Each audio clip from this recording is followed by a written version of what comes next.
I'd like to welcome you to the Bad Batch Review. So who talks first? You talk first? I talk first.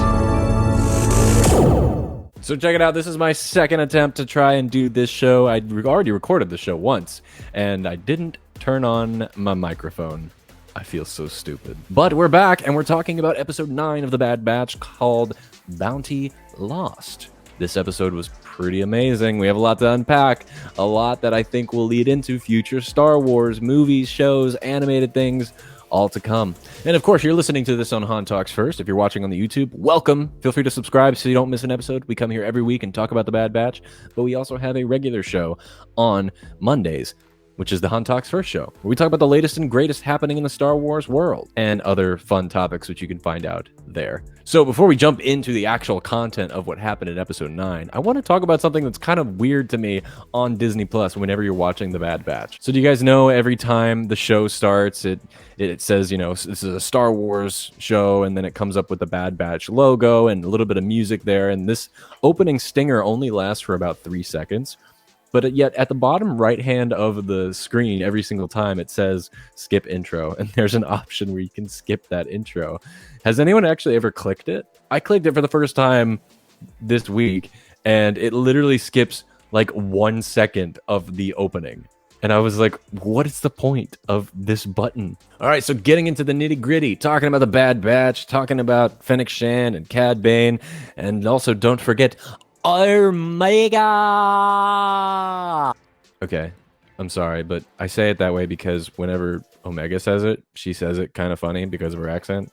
But I will refrain from doing it any longer on this episode of the reviews. So the big story this go-around of this episode was we finally got answers to questions we have been asking for the past several weeks, such as who hired Fennec Shand, who hired Cad Bane, what is the significance of Omega in this story, why is she important, and where is this series going? So we did find out that Fennec Shand and Cad Bane were both hired by the Kaminoans. Fennec Shand was hired by, I think her name is Tung Li or Tung Lao, something like that. But she is one of the Kaminoans who wants to capture Omega to lead her to safety and safe passage from the other Kaminoans who hired Cad Bane. And they want Omega so that they can extract DNA from her to use for their future line of clone assemblies and then kill her after they're done with her. So what was so interesting and fun about this twist of events was for the past several weeks we've been asking the question, who hired Cad Bane? Who hired Fennec Shand? Oh wait, I forgot to turn on my lights. That's better. We've been speculating that we kind of thought here on the show that it was the Kaminoans who hired both of them, but that Cad Bane was hired after Fennec Shand because Fennec failed to capture her the first time. And now we come to find out that it was actually, they were both hired by two separate parties, two separate factions of the Kaminoans who both want her for the same reason, but different endings. Also in this episode, it was revealed who exactly Omega is and where she comes from. Not necessarily her purpose going forward, but we did find out that Omega comes from where she falls in the line of assembly for the clones. She is the last clone, but to every Omega there is an Alpha. Alpha, in this situation, being Boba Fett, an unaltered clone of Jango Fett, the official biological son to Jango. And Omega, it was revealed, she is the counterpart to Boba Fett. She is the last assembly of the line, but also an unaltered clone, and as Tech put it, a pure first-generation DNA copy of Jango Fett, making them brother and sister. This is incredibly important because I think this will tie into future Star Wars going forward. I definitely think we're going to see Cad Bane return into live action, and quite possibly even Omega, since this news had come to be revealed. We all know the Book of Boba Fett is coming. It's on the way. It was already shot. It took them 7 months to shoot it, and we're going to be seeing it really soon, December of this year, actually.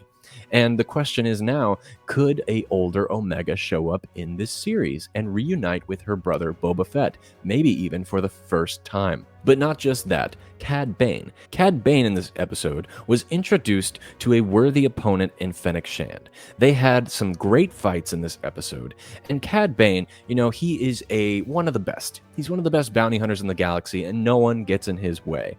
Up until Fennec Shand, an unexperienced, bounty hunter who just happens to stumble into this world and start to be a worthy opponent for him. I will say some of the choreography, some of the shots, the visuals of this episode were beautiful. Now, of course, one of the things in question is where was this location they were fighting on?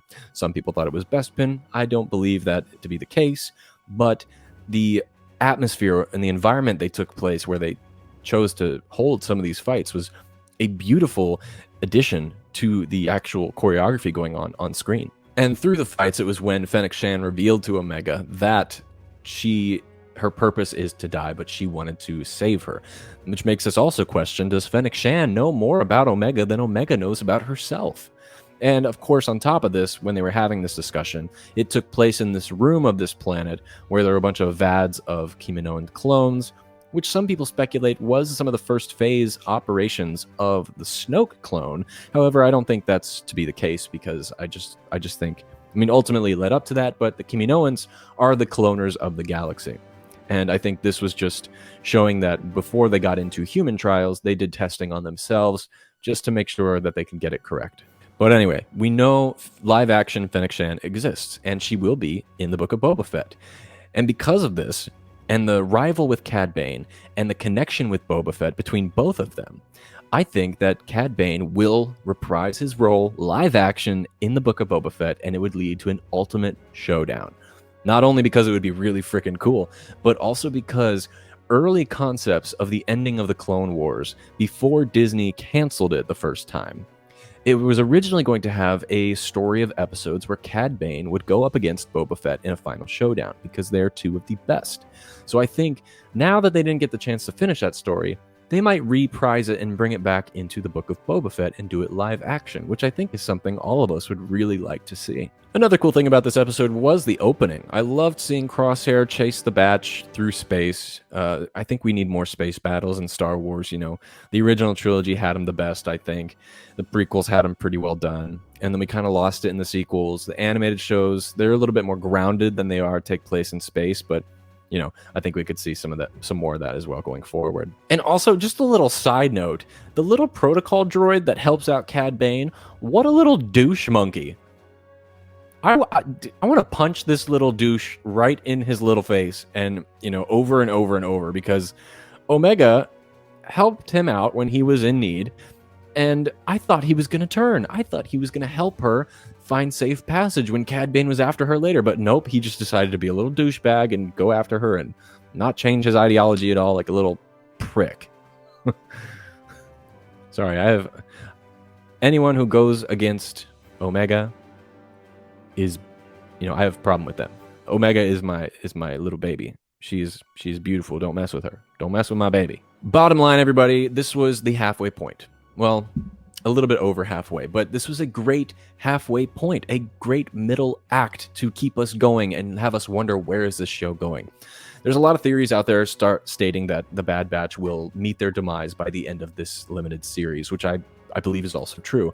One, for the fact that we have never seen them in any other Star Wars material take place after the Bad Batch or after the Clone Wars. But two, it would serve the story very well. I mean, the whole story centers around the importance of this one character, Omega. We don't know what exactly, but we do know it ties into future Star Wars, whether that's the evolution of the Stormtroopers, which obviously failed because Stormtroopers suck at shooting everything, but it could also lead into other things that we have yet to learn or to see on screen. But it would make sense to me, and I could see them doing it in a way where each episode up to the finale, a new member of the Batch passes away. Bad Batches only! And it would serve the story, because we've already seen them start to put their life on the line just for this lonely girl, Omega, so they can help her find her place in this world. Ultimately, that leading to their purpose. One of the first things we ever addressed on the show of the Bad Batch reviews was this show should center around finding your own independence, finding your self-worth, even if you are a clone, figuring out what makes you human. But that's it for today, everybody. I hope you enjoyed this episode of the Bad Batch Reviews. We will be back next week discussing episode 10, and I hope you'll join us. And I hope you'll check out other episodes of Han Talks First on both the podcast and the YouTube channel. Thank you so much for being here today. And now, somehow, someway, somewhere this week, may the Force be with you.